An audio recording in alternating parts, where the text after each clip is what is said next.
40 années se sont écoulées, mais je me souviens encore de sa voix sous le magnolia. À l'époque, je n'étais qu'un petit garçon effrayé dans un orphelinat d'un village provençal, seul, oublié, priant pour que quelqu'un me remarque. Et par un après-midi de printemps, ce fut le cas. La dame en blanc, 5 fois elle m'a averti de choses qu'aucun enfant n'aurait pu connaître. Et chaque fois, la vie de quelqu'un a été sauvée. Ceci est l'histoire de cet été-là et du miracle qui résonne encore dans ma vie. La pluie venait de cesser lorsque Nicolas Martin gara sa vieille Citroën 2CV au bord de la propriété abandonnée. Le panneau rouillé indiquait encore « L'orphelinat Sainte-Anne », bien que la peinture se soit écaillée depuis longtemps. Il sortit lentement, ses bottes s'enfonçant dans la terre humide. Une brise chaude et parfumée transportait la douce senteur des fleurs de magnolia, la même odeur qui emplissait ce jardin quand il n'avait que 5 ans. Le village provençal avait changé. Des routes nationales traversaient maintenant ce qui était autrefois des ruelles tranquilles. De nouvelles maisons avaient remplacé les champs où les enfants jouaient autrefois. Mais cet endroit, ce petit coin de terre près de la rivière, semblait figé dans le temps. Nicolas passa sa main le long de la grille en fer, son froid mordant sa peau. Il n'était pas revenu ici depuis plus de 40 ans, pas depuis le jour où un couple bienveillant l'avait adopté et emmené loin du seul foyer qu'il ait jamais connu. Il avait passé des années à essayer d'oublier ce qui s'était passé cet été-là. Les voix, les avertissements, les coïncidences impossibles que personne ne pouvait expliquer. Même adulte, il se disait que ce n'était que des souvenirs de l'imagination d'un enfant solitaire.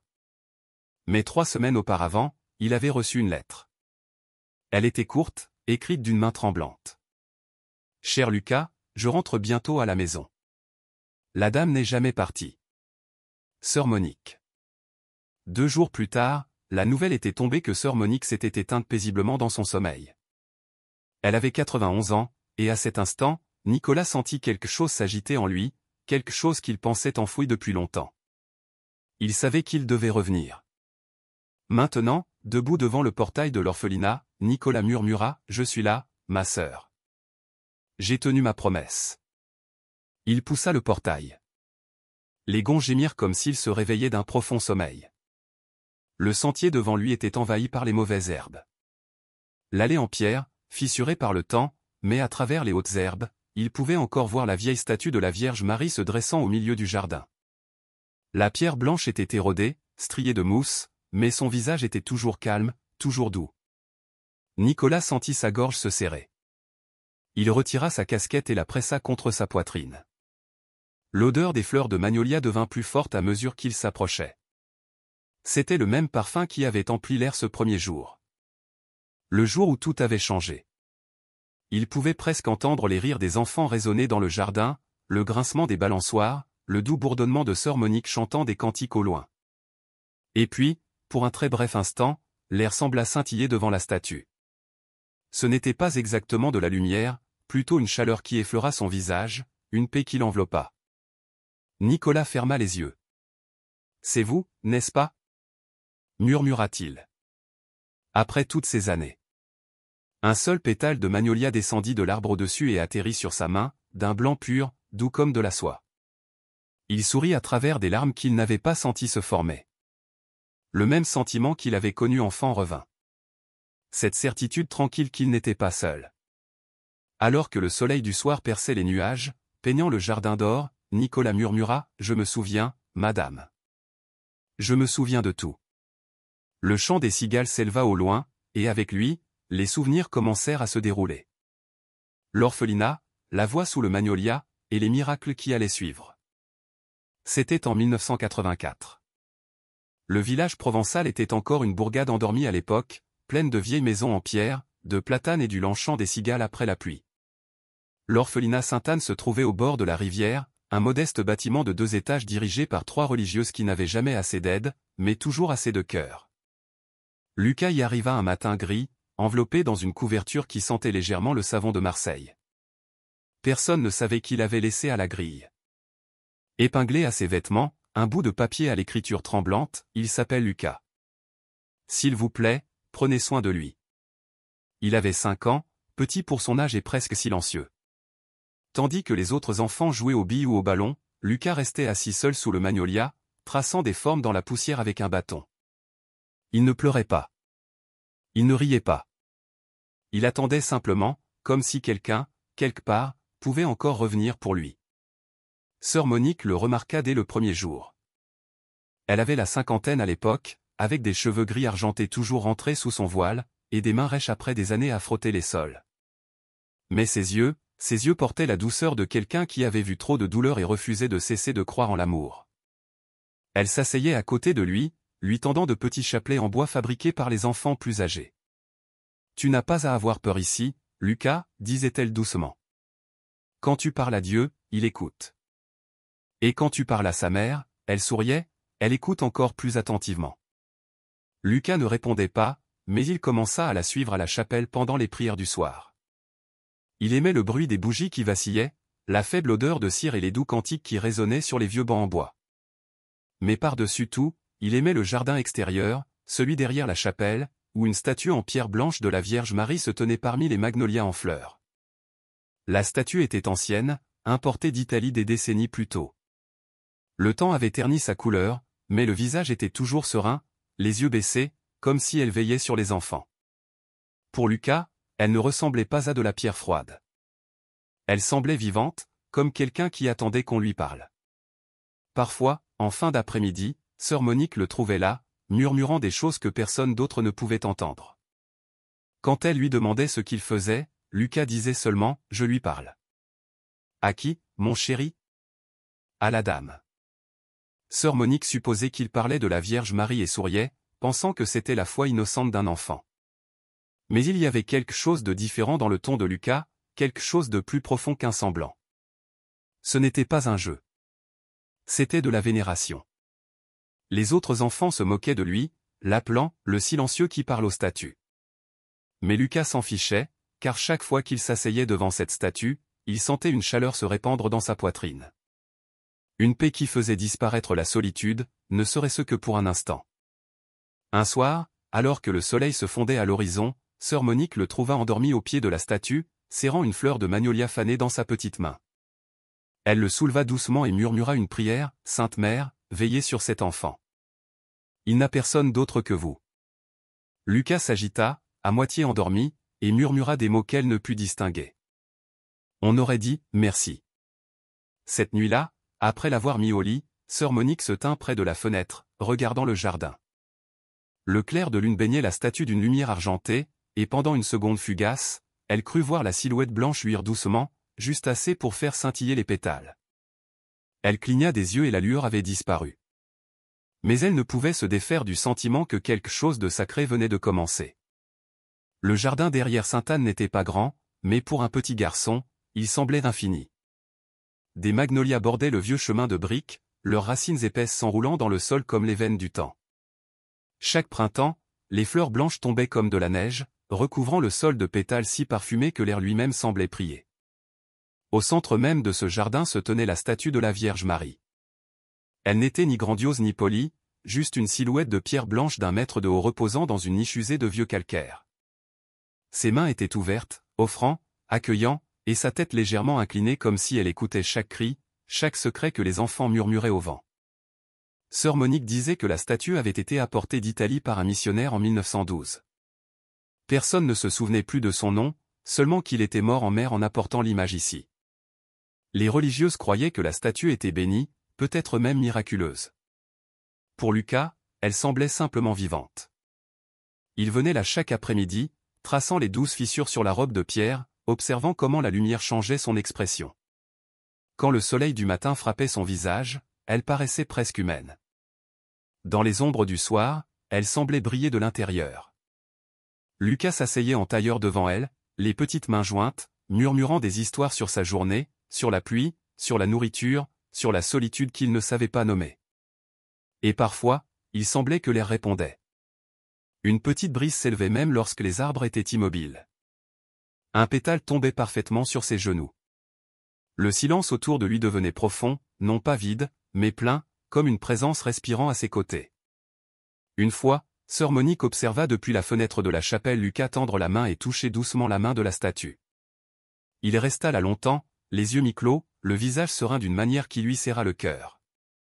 Plus tard, elle demanda, « Lucas, que ressens-tu quand tu pries là-bas » Il leva les yeux et dit simplement, « Elle écoute. » Cette nuit-là, un orage éclata sur le village provençal. Le vent hurlait dans les fissures du vieux bâtiment. La pluie s'abattait contre les fenêtres. Les enfants avaient peur, pleurant dans leur lit. Mais Lucas dormait paisiblement. Sœur Monique le trouva tenant son chapelet, un petit sourire sur son visage, comme si quelqu'un lui avait promis que tout irait bien. Lorsque l'orage cessa à l'aube, les religieuses découvrirent quelque chose d'étrange dans le jardin. Malgré la forte pluie, un cercle de sol sec entourait la statue. Pas de boue, pas de branches tombées, pas même un seul pétale déplacé. Seulement le parfum des magnolias et quelque chose d'autre, une faible trace de rose. Sœur Monique s'agenouilla là longtemps, fixant le visage serein de la Vierge Marie. Pour la première fois, elle murmura, non pas en tant que gardienne, mais en tant que croyante, vous êtes ici, n'est-ce pas? C'est arrivé un jeudi après-midi tranquille, au début du mois de mai. Le ciel au-dessus du village était lourd de nuages, du genre qui rend le monde plus petit, plus doux et gris. La plupart des enfants étaient à l'intérieur, finissant leur corvée avant le souper, leur rire résonnant faiblement dans les couloirs. Lucas, comme d'habitude, était seul dans le jardin. Il était assis devant la statue de la Vierge Marie, fredonnant une mélodie que sœur Monique lui avait apprise. Un seul pétale de magnolia atterrit sur son épaule. Il sourit et murmura « Bonjour, madame. » C'est encore moi. Il ne s'attendait pas à une réponse. Il ne s'y attendait jamais. Lui parler, c'était comme respirer. C'était quelque chose qu'il faisait juste pour se sentir moins seul. Mais ce jour-là, quelque chose était différent. L'air autour de lui devint immobile. Même les cigales se turent. Puis une chaleur, douce et vivante, l'enveloppa comme la lumière du soleil à travers le brouillard. Et au plus profond de ce silence, une voix douce parla, non pas d'en haut, non pas de l'extérieur, mais de l'intérieur. « Lucas, dit la voix, calme, tendre, maternelle. Rentre. Dis à sœur Monique de ne pas utiliser la cuisinière ce soir. » Lucas se figea. Ses lèvres s'entr'ouvrirent, mais aucun son ne sortit. Il regarda autour du jardin vide. Personne n'était là. La statue se tenait immobile, la même expression paisible que toujours. Mais il pouvait encore sentir la voix résonner dans sa poitrine. Il courut dans le couloir, ses pieds nus claquant sur le plancher en bois. Sœur Monique était dans la cuisine, préparant la soupe pour le repas du soir. L'odeur des oignons et de l'huile emplissait l'air. Elle se tourna, surprise. « Lucas, qu'est-ce qui ne va pas, mon chéri ?» Il pointa du doigt la cuisinière, sa voix tremblante. « Ne l'allumez pas, ma sœur. La dame a dit de ne pas le faire. » Elle fronça les sourcils, à la fois inquiète et amusée. « La dame ?» Lucas hocha la tête avec urgence. « La dame en blanc. Elle a dit que c'est dangereux. » Sœur Monique hésita, sa main planant au-dessus du bouton de gaz. Quelque chose dans les yeux du garçon, grand, effrayé, certain, la fit s'arrêter. Elle s'agenouilla, le regardant de près. « Tu en es sûr ? » « Elle vient de me le dire à l'instant, » murmura Lucas. Juste à ce moment, un léger sifflement parvint à ses oreilles, à peine audible. Mais il était là. Elle se tourna vers le mur, se pencha. L'odeur de gaz la frappa instantanément. Son cœur sursauta. Elle ferma la vanne, les mains tremblantes. Elle ouvrit la fenêtre, toussant, alors que les enfants commençaient à entrer. Si elle avait allumé la cuisinière ne serait-ce qu'une minute plus tôt, la cuisine, remplie de vieilles tuyauteries et d'étagères en bois, aurait pu s'enflammer.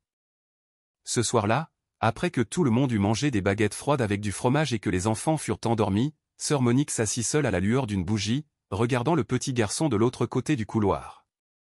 Il dessinait quelque chose sur un bout de papier, une femme dans une robe flottante, un cercle de lumière autour de sa tête, et en dessous, en lettres prudentes et inégales, la dame en blanc. Sœur Monique sentit des larmes monter à ses yeux. Elle murmura une prière, non pas de peur, mais d'émerveillement, car au fond de son cœur, elle savait que ce n'était pas une coïncidence. Quelque chose de saint était entré dans leur vie, et il avait choisi le plus silencieux des enfants parmi eux. Une semaine après la nuit de la fuite de gaz, le temps devint étrange sur le village provençal. L'air semblait plus lourd, plus épais. Les oiseaux cessèrent de chanter dans le jardin, et même les magnolias semblaient retenir leur souffle. En fin d'après-midi, les nuages s'étaient rassemblés, sombres, gonflé et chargé d'électricité. Sœur Monique était dans son petit bureau, écrivant des lettres à la paroisse. Les enfants finissaient leur goûter, riant autour de leur tartine de confiture. Lucas était assis tranquillement près de la fenêtre, regardant le ciel. Ses doigts se resserrèrent sur le chapelet en bois que sœur Monique lui avait donné. Puis il l'entendit de nouveau, la même voix douce. « Lucas, dis-lui de fermer toutes les fenêtres. Amène les enfants à l'étage. » Il se figea, les yeux écarquillés. « Maintenant, mon enfant, vite. » Lucas sauta de sa chaise et courut à la cuisine. « Sœur Monique !» cria-t-il. La religieuse se tourna, surprise par son urgence. « Fermez les fenêtres. » La dame dit que le vent arrive. Elle cligna des yeux. « Le vent ?» Lucas lui prit la main. « S'il vous plaît, ma sœur, tout de suite. » Il y avait quelque chose dans sa voix, un mélange de peur et de foi, qui la fit bouger. Elle appela les autres religieuses. « Fermez toutes les fenêtres et les volets du dortoir. » Les sœurs échangèrent des regards perplexes, mais obéirent. Quelques instants plus tard, le premier coup de tonnerre retentit dans le ciel. Les lumières vacillèrent, puis la tempête frappa.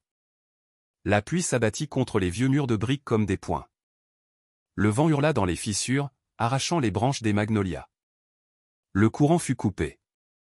Seuls les éclairs illuminaient les visages effrayés des enfants. Ils se blottirent les uns contre les autres, pleurant doucement. Sœur Monique les serra contre elle, murmurant des prières par-dessus le rugissement de la tempête. « Je vous salue, Marie, pleine de grâce. » Sa voix tremblait, mais pas celle de Lucas. Il se tenait près de la fenêtre, face au ciel sombre, serrant son chapelet. Il murmura doucement, « Elle a dit que nous serions en sécurité. » Puis un fracas assourdissant retentit de l'autre côté du bâtiment. L'une des vieilles remises s'effondra sous le vent. Sœur Anne poussa un cri. Le toit. Mais le dortoir resta intact. Même les fenêtres que Lucas avait insisté pour fermer restèrent scellées et solides. La tempête fit rage pendant des heures, des vagues de tonnerre et de pluie s'abattant sans pitié. Pourtant, à l'intérieur des quartiers des enfants, c'était comme si un bouclier invisible les protégeait. L'air était calme, chaud, presque paisible. À l'aube, la tempête se retira enfin dans le silence. Les enfants sortirent prudemment. Des branches jonchaient le sol. La moitié de la clôture avait disparu. Le toit de la chapelle avait perdu plusieurs tuiles. Mais le jardin, le petit cercle où se tenait la statue de la Vierge Marie, était parfaitement indemne. Pas de boue, pas de branches tombées, juste des pétales de magnolia éparpillés comme de la neige à ses pieds. Le soleil perça les nuages, illuminant son visage de pierre jusqu'à ce qu'il semble luire faiblement. Lucas se tenait à côté de sœur Monique et murmura, « Elle a dit que le vent viendrait, mais elle nous a protégés. » Sœur Monique baissa les yeux vers le garçon, incapable de parler. Puis elle se signa et murmura, « Notre-Dame des Magnolias, priez pour nous. » À partir de ce matin-là, personne à Sainte-Anne ne douta plus jamais du garçon. C'était un dimanche matin à Sainte-Anne. La vieille chapelle était remplie de l'odeur de la cire et de l'encens, les bancs polis par des décennies de prières. Les enfants, vêtus de chemises blanches propres, étaient assis sur leur rang, balançant nerveusement leurs jambes. À l'autel se tenait le père Jean Dubois, un vieux prêtre bienveillant aux cheveux aussi blancs que ses vêtements sacerdotaux. Il avait servi l'orphelinat pendant près de 40 ans. La messe commença comme d'habitude. Sœur Monique dirigeait la chorale, sa voix douce et assurée. Lucas était assis près de l'avant, serrant fort son petit chapelet. Il ne pensait à rien de spécial, regardant simplement le père Dubois élever le calice, la lumière du soleil brillant à travers le vitrail derrière lui. Et puis, une fois de plus, tout sembla s'arrêter. La lumière baissa, l'air devint immobile. Lucas sentit cette chaleur familière se répandre dans sa poitrine, douce mais urgente, et au plus profond d'elle, la voix. « Lucas, dit-elle, dis-lui de s'asseoir. Dis-lui de se reposer. » Le cœur de Lucas se mit à battre la chamade. Il leva les yeux vers le père Dubois, qui respirait lourdement, un léger tremblement dans les mains. Le prêtre pressa une main sur sa poitrine, mais continua à lire le missel. « Maintenant, Lucas, vas-y. » Lucas se leva de son siège sans réfléchir. Ses petites chaussures résonnèrent sur le plancher en bois alors qu'il remontait l'allée. Tout le monde se tourna pour le regarder. Il s'arrêta près des marches de l'hôtel et dit doucement, mais clairement, « Père, la dame dit que vous devez vous asseoir. » Des murmures parcoururent les bancs.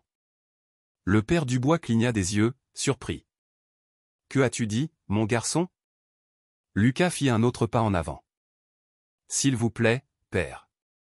Elle dit que votre cœur vous fait mal. » Pendant un instant, la confusion, puis quelque chose comme une reconnaissance passa sur le visage du prêtre.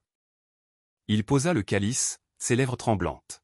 « Mon cœur. » Et puis ses genoux cédèrent. Sœur Monique cria. Le servant d'hôtel laissa tomber le missel. Avant que quiconque ne puisse bouger, deux des garçons plus âgés se précipitèrent pour rattraper le prêtre alors qu'il s'effondrait sur le sol.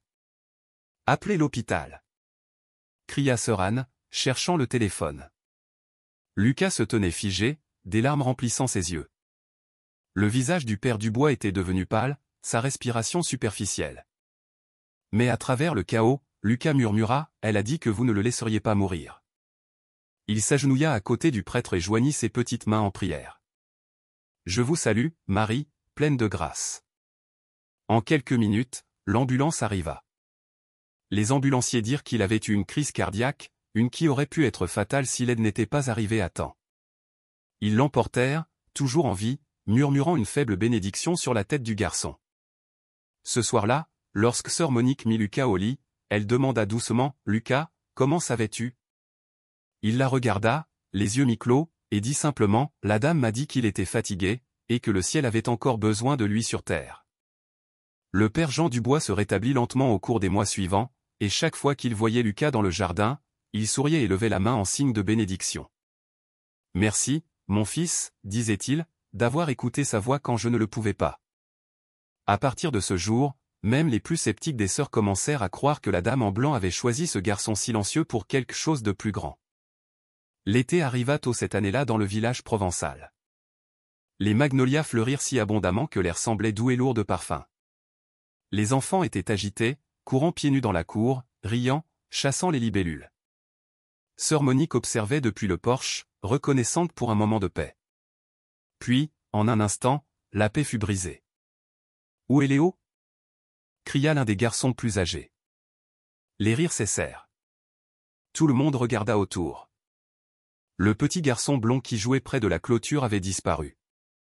Les sœurs se dispersèrent, appelant son nom. « Léo ! Léo, où es-tu » Mais il n'y avait pas de réponse. Le portail à l'arrière de la propriété était légèrement ouvert, se balançant dans le vent. Au-delà, un étroit sentier menait à une petite rivière locale. La panique se propagea dans l'orphelinat. Sœur Anne courut au téléphone pour appeler la police. Les autres se dispersèrent dans la cour, la voix tremblante.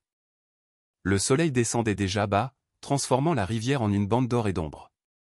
À l'intérieur de la chapelle, Lucas était agenouillé devant la statue de la Vierge Marie. Ses petites mains étaient jointes, ses lèvres bougeant silencieusement. Puis soudain, il haleta, les yeux écarquillés, comme s'il voyait quelque chose que les autres ne pouvaient pas voir.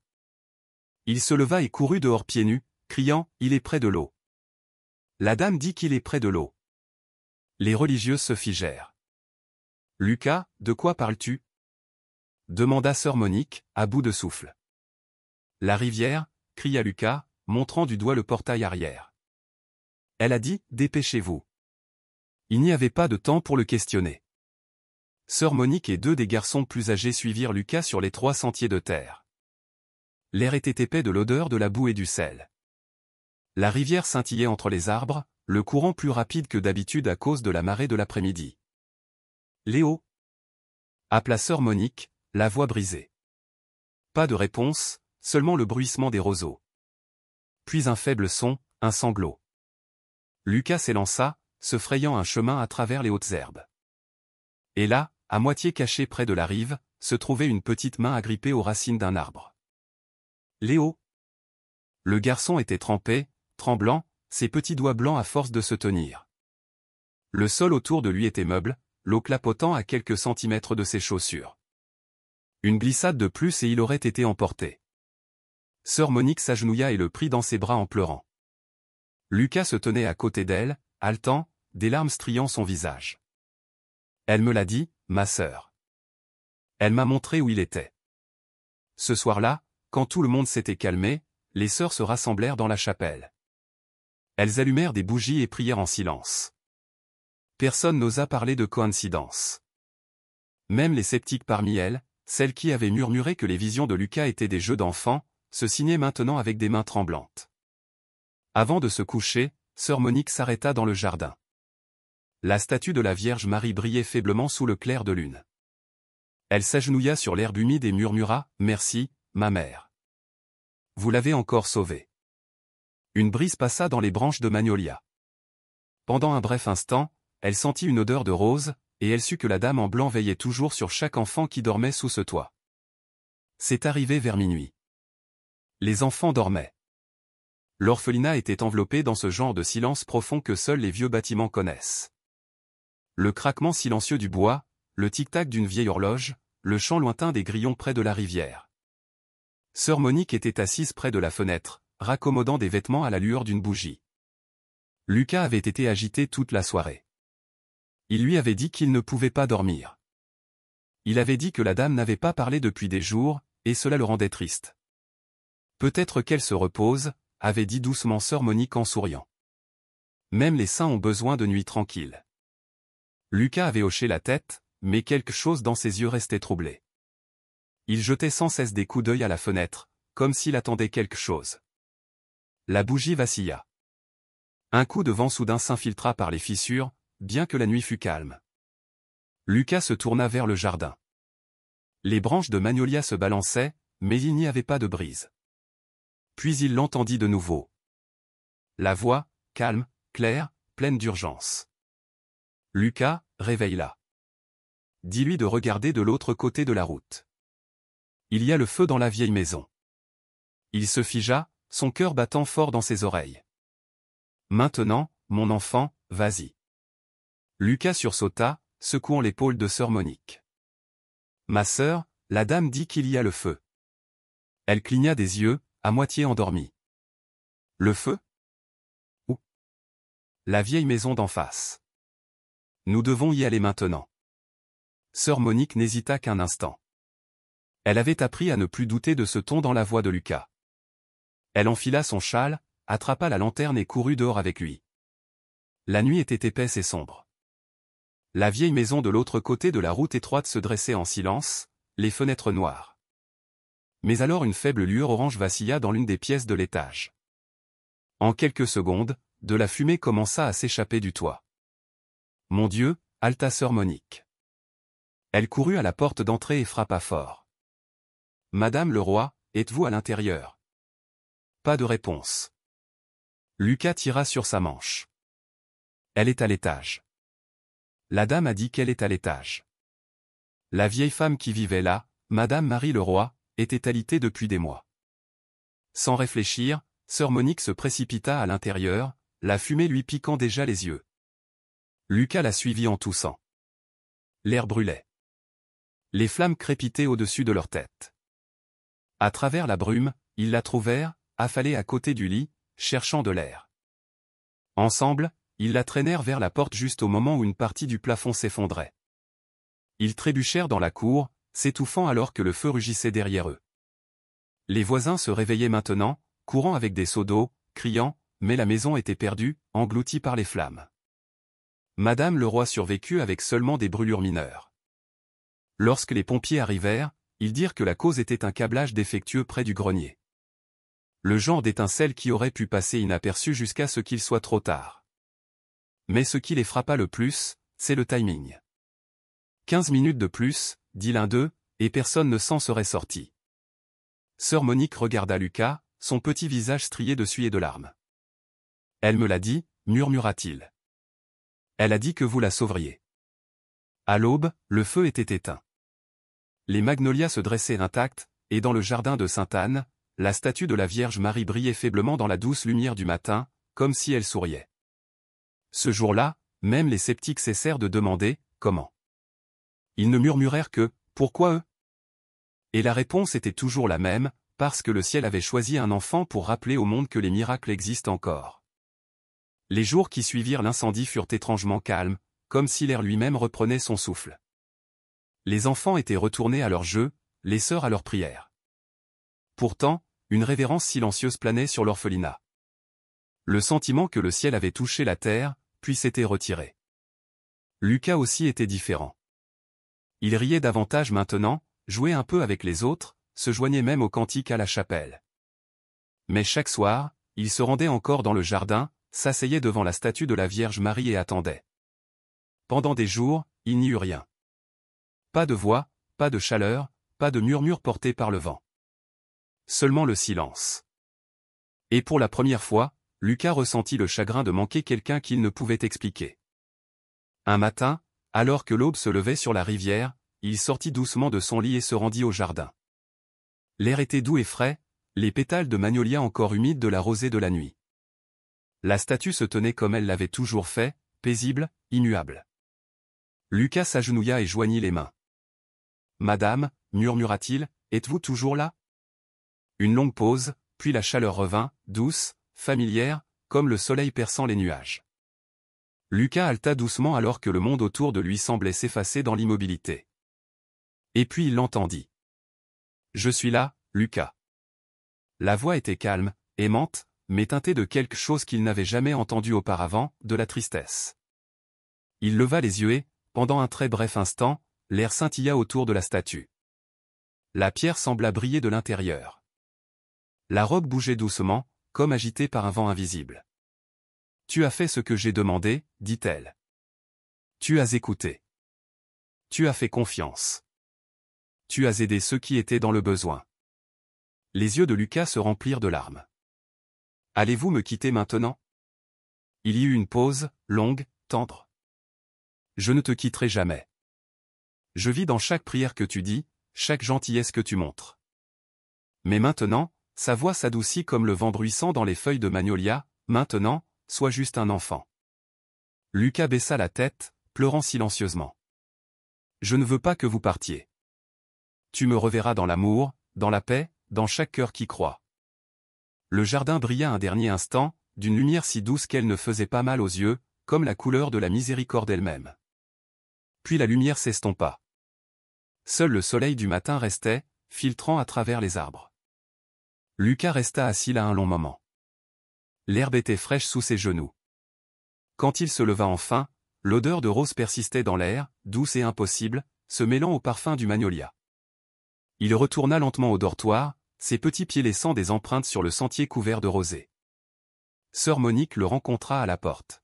« Tu priais encore, Lucas ?» Il hocha la tête, souriant faiblement. « Elle a dit que je pouvais être un enfant maintenant. » Sœur Monique ne demanda pas qui était, elle. Elle s'agenouilla simplement, le serra fort dans ses bras et murmura, « Alors va jouer, mon chéri. Tu as fait assez de miracles pour une vie. » Lucas courut dans la lumière du soleil, son rire clair et libre, résonnant dans le jardin où le ciel avait autrefois parlé. Le temps a une façon d'adoucir même les plus brillants des miracles.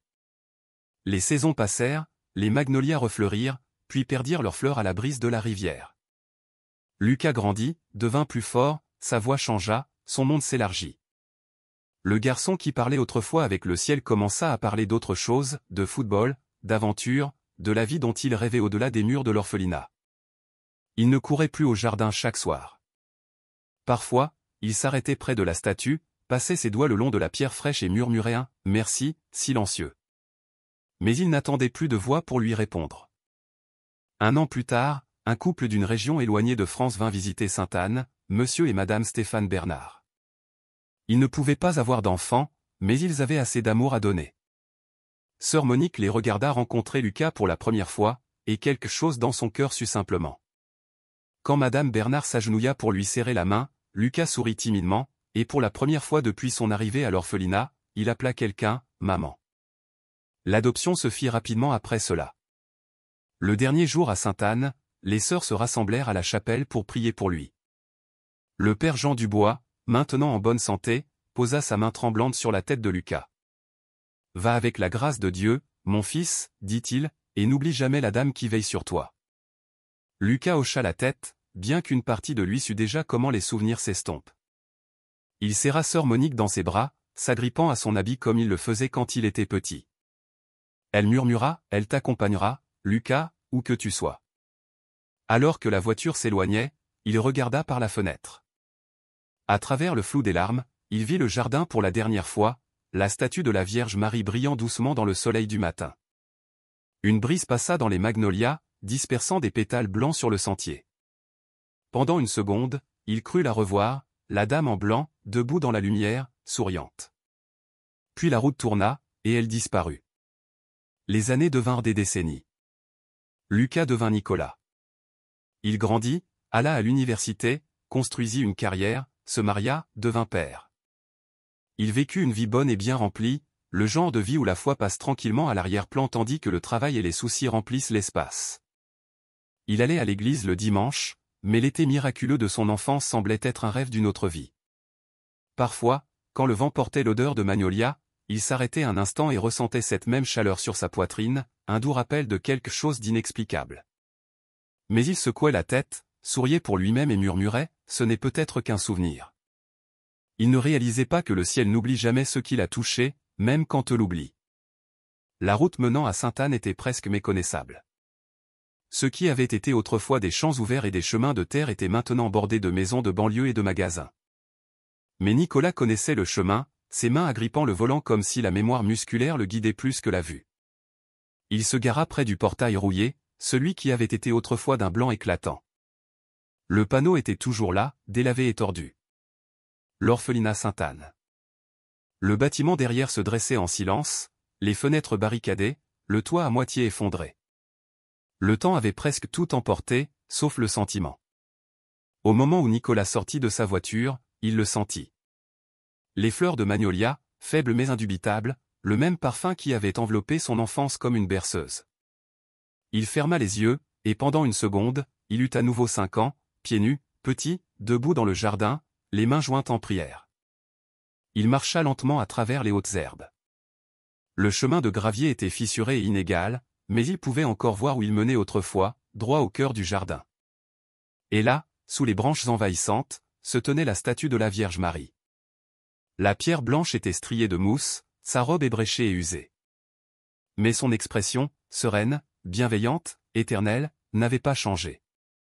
Ses mains étaient toujours ouvertes, toujours accueillantes. Nicolas sentit sa poitrine se serrer. Il retira son chapeau, inclina la tête et murmura, « Ça fait longtemps, madame. » Le vent s'agita doucement, comme pour répondre. Des pétales de magnolia tombèrent autour de lui comme une lente neige blanche. Il s'agenouilla sur le sol humide, le poids des années pesant sur ses épaules. « Je ne sais pas si je mérite d'être ici, » dit-il doucement. « J'ai essayé de bien vivre, mais je vous ai oublié. J'ai oublié le garçon qui croyait. » Sa voix se brisa. Il n'avait pas prévu de pleurer, mais les larmes vinrent quand même, lourdes et purificatrices. Elles tombèrent sur l'herbe, se mêlant à la rosée. Une petite chaleur effleura sa joue. Pas le vent, pas le soleil, mais autre chose. C'était le même sentiment qui avait rempli ce jardin 40 ans plus tôt, une paix tranquille qui parlait sans mots. Nicolas ouvrit les yeux. Pendant un battement de cœur, la statue sembla briller de nouveau, pas d'une lumière vive, pas aveuglante, juste vivante. Il pouvait presque entendre sa voix, douce comme un souvenir. « Tu ne m'as jamais quitté, Lucas. J'ai toujours été là. » Il se couvrit le visage de ses mains, tremblant. Les années de doute, de distance et de bruit fondirent, remplacées par quelque chose de pur, la gratitude. Quand il releva les yeux, la lumière s'était estompée, mais la paix demeurait.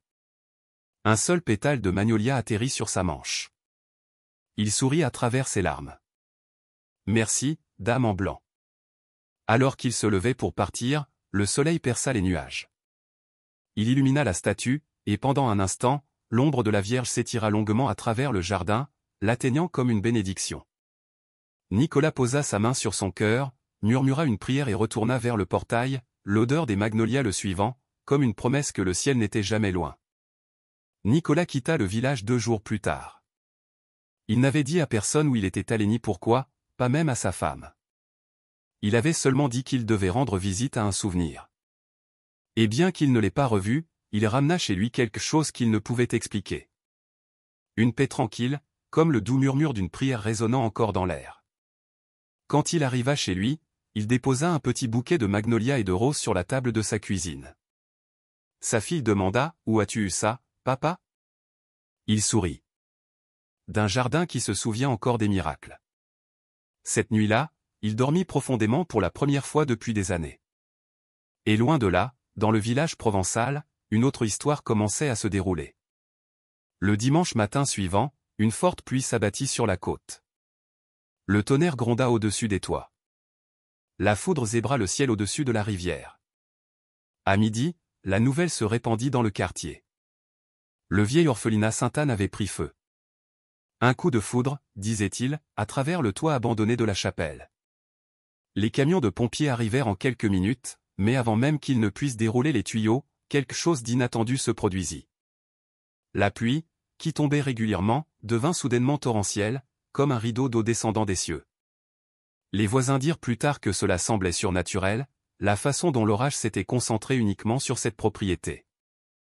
En quelques minutes, les flammes qui avaient commencé à dévorer le toit furent étouffées.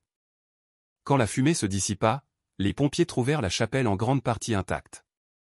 Tout avait brûlé, sauf la petite statue de la Vierge Marie dans le jardin. Elle se tenait intacte. Pas une seule marque de brûlure.